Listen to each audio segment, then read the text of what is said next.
सत्य वचन, अमर वचन, जीवित वचन, दिव्य वचन, सत्य वचन, अमर वचन, जीवित वचन। साई दा बामा बनी दा बामा बगरे रे सनी रे सनी रे सनी रे सनी रे सा।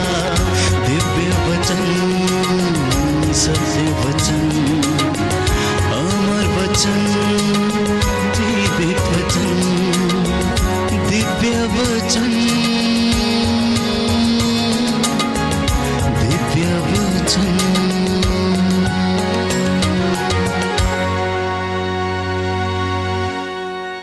प्रभु क्रिस्त में प्रिय भाई और बहनों, सबको जी यीशु। हमारे प्रभु यीशु क्रिस्त की कृपा, ईश्वर का प्रेम तथा पवित्र आत्मा का साहचर्य आप सबों के साथ हमेशा रहे और पावन आत्मा आप सबों का संचालन करे, देख रेख करे, एक अगुआ के रूप में आपके साथ हमेशा रहे। प्रिय भाई और बहनों, प्रभु यीशु को अपने जीवन में धारण करना है तो हम अपने हृदय में प्रेम, दया, क्षमा, विश्वास, भरोसा, इस प्रकार की अनेक बातों को अपने हृदय में संजोए रखना है। विशेष रूप से प्रेम और क्षमा, ये दोनों हर एक व्यक्ति के हृदय में अंकित होना चाहिए। ये जरूरी है प्रभु के साथ होने के लिए।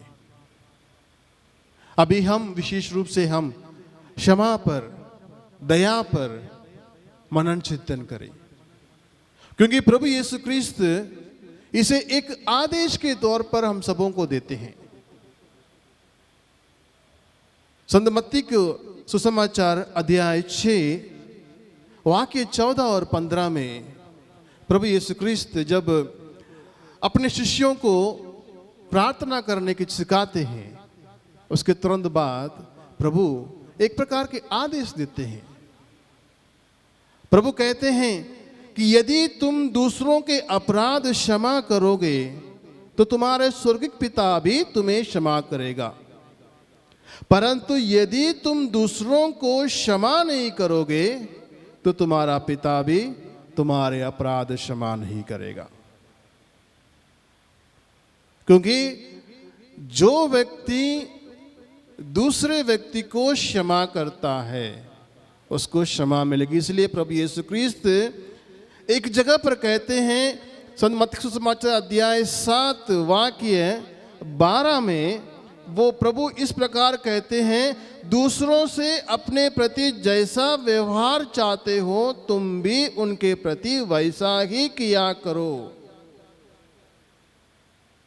दूसरों से अपने प्रति जैसा व्यवहार चाहते हो तुम भी उनके प्रति वैसा ही व्यवहार करो। यही संहिता और नबियों की शिक्षा है। यानी प्रभु आज हम सबों को समझाने की कोशिश करते हैं, हम सबों के हृदय में बैठाने की कोशिश करते हैं कि अगर हम सचमुच में एक दूसरे को अपने हृदय में रखना चाहते हैं, परम पावन पिता परमेश्वर को अपने हृदय में रखना चाहते हैं, तो हमें भी परम पावन प्रभु यीशु क्रिस्त के हृदय को, प्रभु यीशु क्रिस्त के मनोभाव को हमें अपनाना है। क्योंकि प्रभु कभी भी किसी की पापों को अपने हृदय में नहीं रखा, उनको क्षमा किया है। इसीलिए प्रभु आज हम सबों से कहते हैं इन वचन के द्वारा, यदि तुम दूसरों के अपराध क्षमा करोगे तो तुम्हारा स्वर्गीय पिता भी तुम्हें क्षमा करेगा, अगर नहीं तो क्षमा नहीं मिलेगी। क्योंकि हम हे हमारे पिता प्रार्थना में भी हम इसी प्रकार क्षमा करते हैं, हमारे अपराध क्षमा कर जैसे हमने भी अपने अपराधियों को क्षमा किया है। अगर मैंने किसी को क्षमा किया है तो मुझे क्षमा करो। हमें अपने आप से पूछना है। और प्रभु यीशु क्रिस्त ना केवल शिक्षा देते हैं बल्कि उसे अपने जीवन में भी लागू करते हैं। प्रभु अपने शिष्यों को क्षमा करने की शिक्षा दी है, हम सबों को भी शिक्षा दी है, और उसके साथ साथ प्रभु इस शिक्षा को अपने जीवन में भी उतारते हैं। सूली मरण में जब वो टंगे हुए थे, लोग तरह तरह के बातों के द्वारा प्रभु की निंदा करते थे, हंसी उड़ाते थे, मजाक बनाते थे, फिर भी प्रभु उस सूली में टंगे हुए माफ करते। इसे हम देखते हैं लूका सुसमाचार अध्याय 23 वाक्य 34 में लिखा है, पिता इन्हें क्षमा कर, क्योंकि ये नहीं जानते कि ये क्या कर रहे हैं। प्रभु हर एक इंसान को क्षमा किया है, किसी के नाम लेकर नहीं, बल्कि हर एक इंसान को, जो जो व्यक्ति प्रभु के खिलाफ गए हैं, हम भी उसी में आते हैं। अगर हम प्रभु के खिलाफ मन वचन कर्म से पाप करते हैं, प्रभु हमें क्षमा करते हैं। अगर उस क्षमा को हमें सचमुच में पाना है, हमें दूसरों को क्षमा करना है। यही शिक्षा प्रभु हम सबों को देते हैं। प्रभु का कहना एक दूसरे को प्यार करो, यानी एक दूसरे को क्षमा करो, एक दूसरे को पूर्ण रूप से, पूर्ण हृदय से, पूर्ण मन से अपनाओ। किसी की गलती को अपने दिमाग में मत बिठाओ और अपने पास, अपने हृदय में उसके लिए सही जगह दो। ये शिक्षा प्रभु हम सबों को देते हैं और साथ साथ प्रभु ने भी उसे निभाया है। उस सूली में टंगे हुए ये कहते हुए, हे पिता इन्हें क्षमा कर, क्योंकि ये नहीं जानते ये क्या कर रहे हैं। और उसके साथ साथ प्रभु कृष्ण में प्रिय भाई और बहनों, संत पौलुस एफेसियों को लिखते हुए भी हम सबों को समझाते हैं कि परम पावन प्रभु यीशु क्रिस्त के उस स्वर्ग को, परम पिता परमेश्वर के उस स्वर्ग को, पवित्र आत्मा के निवास स्थान उस स्वर्ग को पाने का एकमात्र रास्ता है एक दूसरे को क्षमा करना। ये एक मुक्ति का मार्ग है।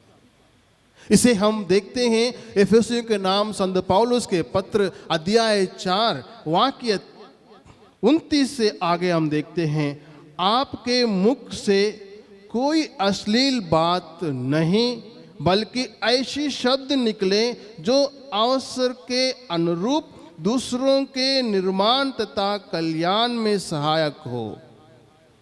और दूसरा, पवित्र आत्मा ने मुक्ति के दिन के लिए आप लोगों पर अपनी मोहर लगा दी है, आप उसे दुख नहीं दें। और तीसरा, आप लोग सब प्रकार की कटुता, उत्तेजना, क्रोध, लड़ाई झगड़ा, परनिंदा और हर तरह की बुराई से अपने बीच दूर करें। अपने बीच में से हर प्रकार की बुराई को हमें दूर करना है, यानी हर एक इंसान को अपने समान देखना है। हर एक इंसान के अंदर उस परम पावन पिता ईश्वर को, प्रभु यीशु क्रिस्त को, पावन आत्मा को देखना है, कोशिश करना है। जब तक हम उनको देखेंगे नहीं, हम एक दूसरे को आदर सम्मान नहीं कर पाएंगे, एक दूसरे को पूर्ण रूप से स्वीकार नहीं कर पाएंगे, एक दूसरे को पूर्ण रूप से हम क्षमा नहीं कर पाएंगे। क्योंकि जब हम क्षमा करते हैं, हम अपने अंदर से हर प्रकार की नकारात्मक विचारों को, नकारात्मक चीज़ों को, नकारात्मक आदतों को अपने अंदर से हम दूर करते हैं। जब हम एक दूसरे को क्षमा करते हैं, हम आध्यात्मिक रूप से हम चंगाई प्राप्त करते हैं। ना केवल आध्यात्मिक रूप से, हम शारीरिक रूप से भी हम चंगाई प्राप्त करते हैं। हर प्रकार की प्रलोभन से हम अपने आप को दूर रखते हुए हम अपने आप को पावन जगह पर हम अपने आप को देख पाते हैं। इसलिए प्रभु कृष्ण में प्रिय भाई और बहनों, हम विचार करें कि हम प्रभु के पद चिन्हों पर किस हद तक हम चले हैं, हम किस हद तक प्रभु के साथ हम चल रहे हैं, उनके संग हम हो रहे हैं। हम अपने आप को देखें, क्योंकि हम जब इसके बारे में विचार करते हैं, प्रभु यीशु क्रिस्त हम सबों के सामने एक सुंदर दृष्टांत को रखते हैं।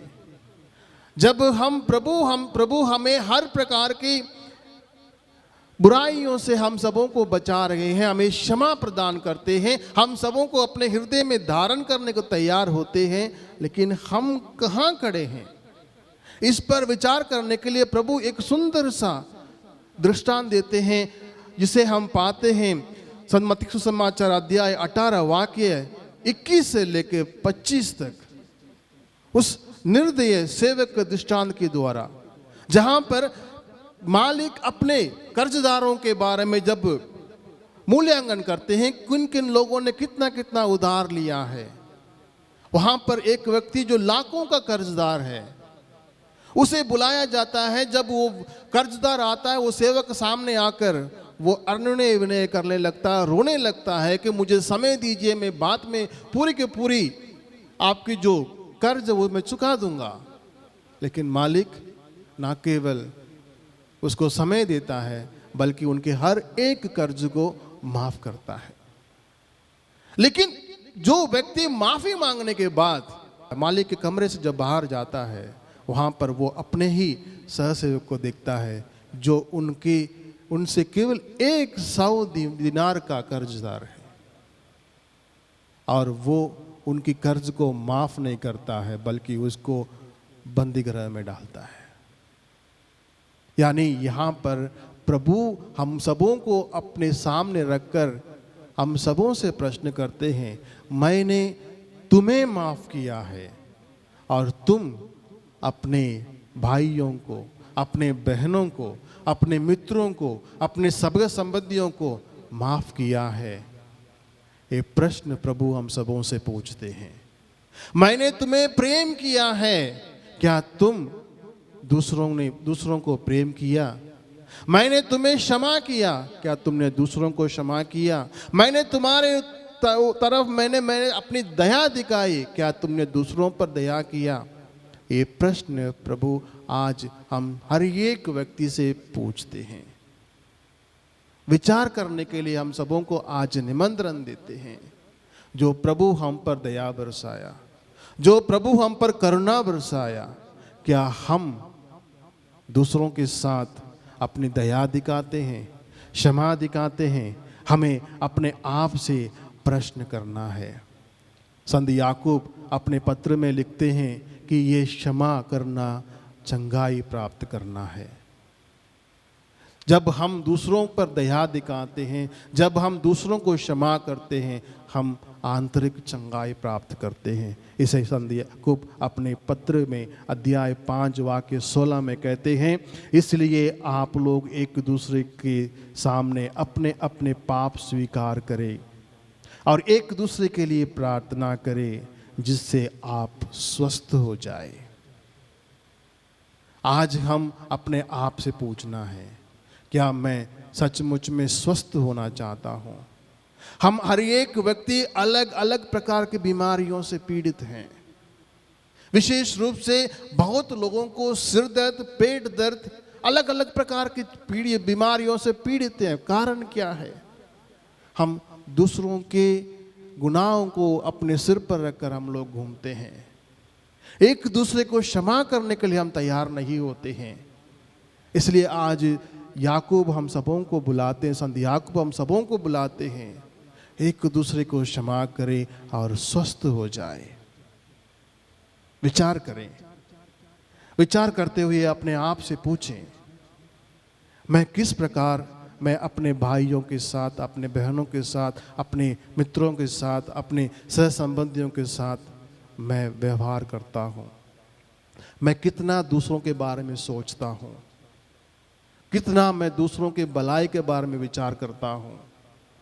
सोचें, विचार करें, क्योंकि कुरिन्थियों को लिखते हुए ये अपने दूसरे पत्र में संत पौलुस इस प्रकार कहते हैं, अध्याय 19 में, यह ईश्वर ने मनुष्यों के अपराध उनके कर्ज में न लिखकर मसीह द्वारा अपने साथ संसार का मेल कराया और हमें इस मेल मिलाप का संदेश का प्रचार सौंपा। हमारे हर एक व्यक्ति के गुनाहों को हमारे नाम पर नहीं, बल्कि प्रभु मसीह के खाते पर लिख दिया। हमारे खाते में नहीं लिखा, प्रभु मसीह के खाते पर लिखा, ताकि हम हर एक इंसान पाप मुक्त हो जाए। वो पूर्ण रूप से हमें क्षमा करते हैं। आज उस क्षमा पर प्रभु यीशु क्रिस्त विचार करते हुए हम सबों को निमंत्रण देते हैं, हम एक दूसरे को पूर्ण हृदय से क्षमा करें और ईश्वर के साथ एक हो जाए। इसलिए प्रभु क्रिस्त में प्रिय भाई और बहनों, हम विशेष रूप से इस समय अपने आप से प्रश्न करें कि उस क्षमा को हम अपनाते हुए, एक दूसरे के प्रति दया भाव दिखाते हुए, एक दूसरे को अपने हृदय में धारण करते हुए हम कितना प्रभु के साथ संग संग चलने के लिए तैयार हैं, स्वस्थ होने के लिए तैयार हैं, प्रभु के प्रेम में बढ़ने के लिए तैयार हैं। विचार करें, ईश्वर हम सबों को अपने अनुग्रह सामर्थ्य से भर दे, हम सबों को संभाले। आमीन।